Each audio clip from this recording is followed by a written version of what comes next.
C'est un spectacle devenu bien trop familier dans cette zone densément peuplée de Lagos. Ici, la moyenne d'âge des immeubles dépasse les 30 ans, un record pour ces bâtiments de mauvaise qualité.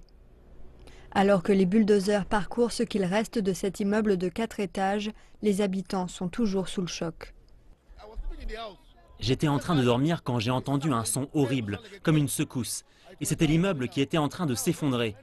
Quand les secours sont arrivés, ils ont dit qu'ils devaient démolir ma maison pour faire sortir les gens. L'immeuble était utilisé comme résidence et commerce. 8 personnes ont été retrouvées mortes dans les débris, 15 ont été sauvées.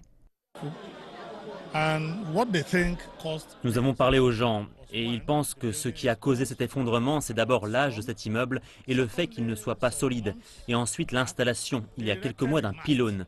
Ils pensent que le poids du pylône a contribué à l'effondrement. Une opinion que partage l'agence de contrôle. Elle affirme qu'une charge excessive sur le vieil immeuble de 40 ans a provoqué une rupture de ses fondations. Mais il s'agit d'un accident qui aurait pu être évité selon les autorités et le gouvernement. Ce que nous disons aux gens quand des choses comme celle-ci arrivent, c'est prévenez le gouvernement. Quel est le moyen le plus simple pour vous de prévenir le gouvernement? Appelez le numéro d'urgence. S'ils nous avaient appelés, nous aurions pu appeler toutes les agences concernées et tous ensemble, nous aurions pu y aller. Et quand nous aurions été sûrs que cet immeuble ne remplissait pas les tests d'intégrité, nous l'aurions démoli.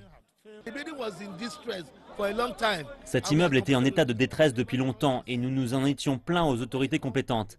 Mais lorsqu'ils sont venus, ils ont parlé à une personne et sont partis. Je considère que le gouvernement de l'État de Lagos responsable, car il aurait dû venir et trouver les responsables qui prétendaient que l'immeuble était assez solide, parce qu'ils sont venus et nous les avons vus.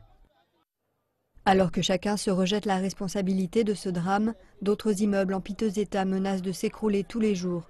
Pendant ce temps, les habitants continuent de les habiter et de risquer leur vie.